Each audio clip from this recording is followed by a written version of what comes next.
All right. So some of y'all have tried my harness system, my training aid, version 1. Version 1, it was pretty tight. If you fought it, it squeezed your chest a lot. Version 2, I added an elastic band system back here. So version 2, that band system lets you stretch a little bit more. So at least when you come back and into this, you have a little bit more stretch. So it doesn't squeeze like a constrictor.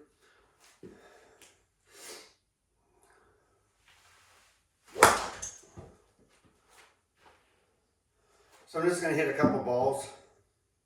I'm never gonna look sexy on video with a nice, pretty swing. My swing can feel smooth and sound smooth. And you can hear that whack, better contact.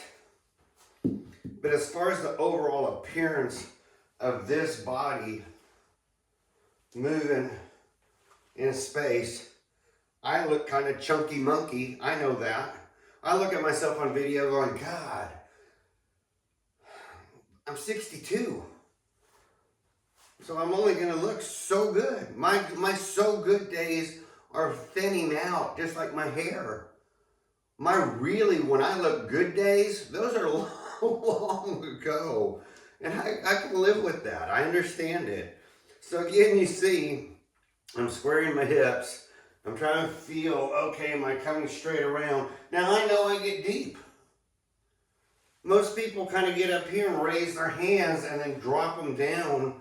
And so they do this drop. And that's why they got to start turning the hips so that they can come around.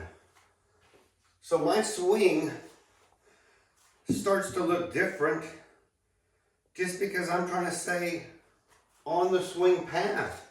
I don't want to have to raise my hands and then bring them back down. I just want a swing path. So my swings are always going to look deep and strange. And so it makes my hips do all kinds of things because I like to get back here and come around. So I do. If you want to be more up here and come through and make that turn, you're probably going to look better than me. But everybody has their way of doing things. So I check my grip. And about the grip, when I start getting warmed up and I feel like I've really come through and hit the ball, what I've learned is to concentrate on this part of the grip, the part that's really delivering the club face. What does this other thing do? It can change the loft. You want it to come in flat. So you're coming here, you want it to come in flat and come around. But what I have learned is depending on the day, your body changes a little bit. So let's go through this. Okay, there's a swing. Did I feel good about it? Did I feel like my hand was coming in square? So I want to check that for a second. Yeah, that felt square. But what if it didn't? Sometimes I'll get here.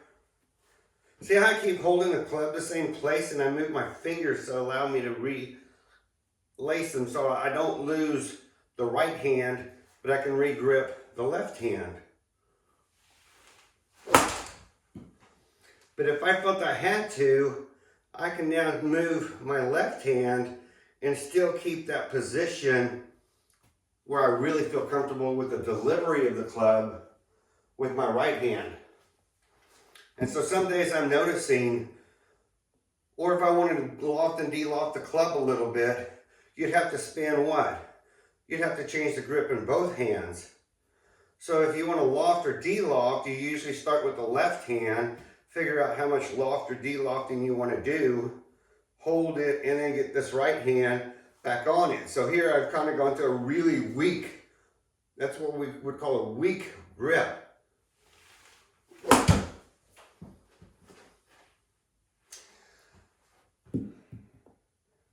What does that do? Well, that drove me that way. Why? because I'm changing the club face and my body's changing its alignment, trying to help me square my club face. Now it's a little different with the wedge. Wedges are so deeply lofted that you can make some changes and still come in square. And that ball went way up. So then you can still make those changes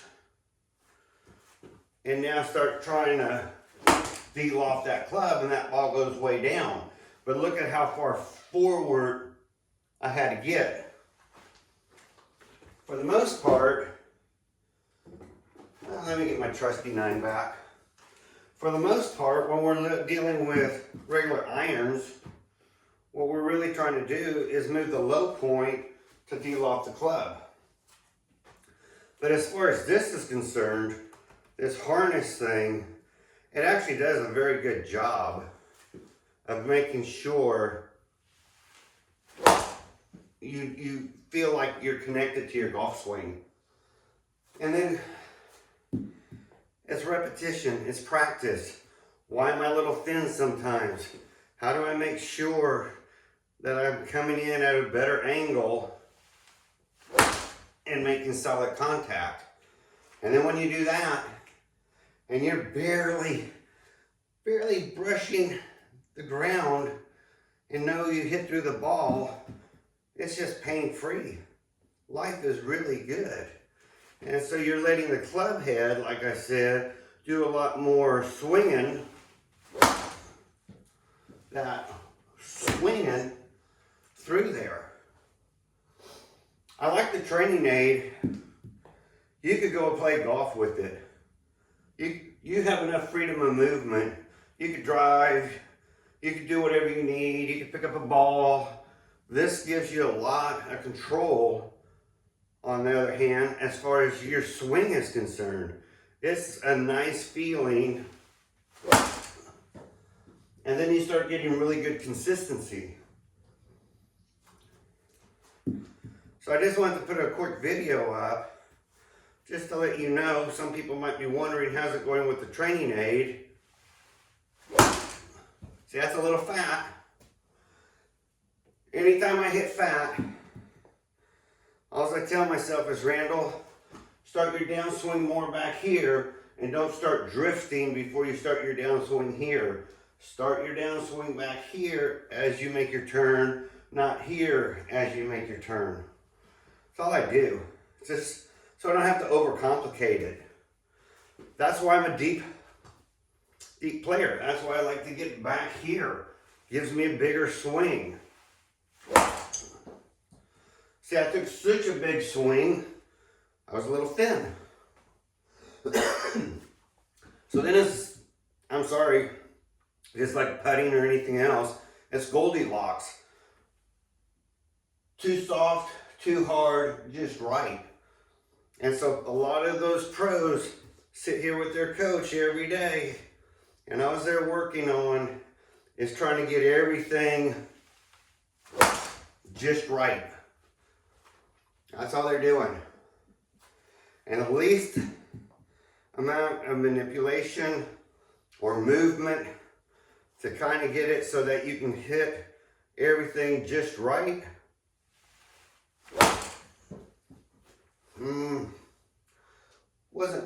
You would have gotten away with that shot.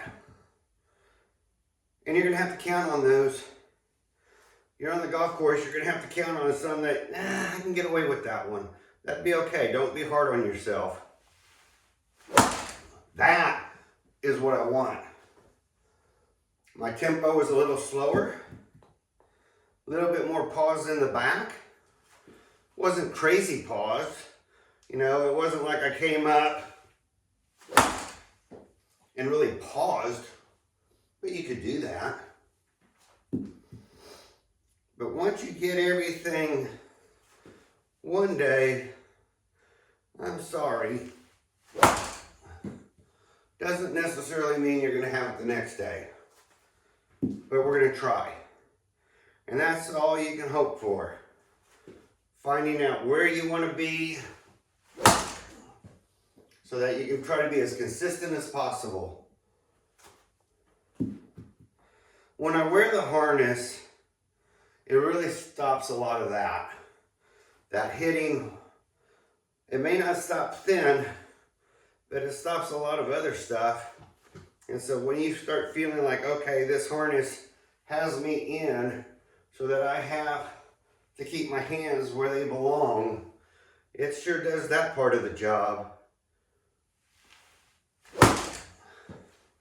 It's up to me, that was fat, to do the rest and not fight it, and just to relax and to hit through the ball. That's my job. This helps put my body in the right position. I still have to come and get that nice sound I want. That nice thwack. And if you did it slower, it should be, that was thin. A nice click. So if you want the click that we were talking about, slow it down. Get your shots the way you want. This is all, there is, to me, I don't believe there's any muscle memory, but there is learning. Oh, see, that's just so smooth. There is learning if I'm not hitting where I want. You can tell your body, hey, I need to be doing this to get what I want. And so you're training your mind and your body to listen and communicate so that now you can get those fluttery shots. That I believe in. But if you think you're ever going to get to the point where your muscles know to come here and to hit through, that's still up to you communicating with your body, and if you're off, making the adjustments so that you can have those great shots. They're easier to find. So this was just a quick video. I'm warming up this morning. I'm trying to get my body going and make some nice shots and get everything centered in the same spot on my net so that I can have my consistency.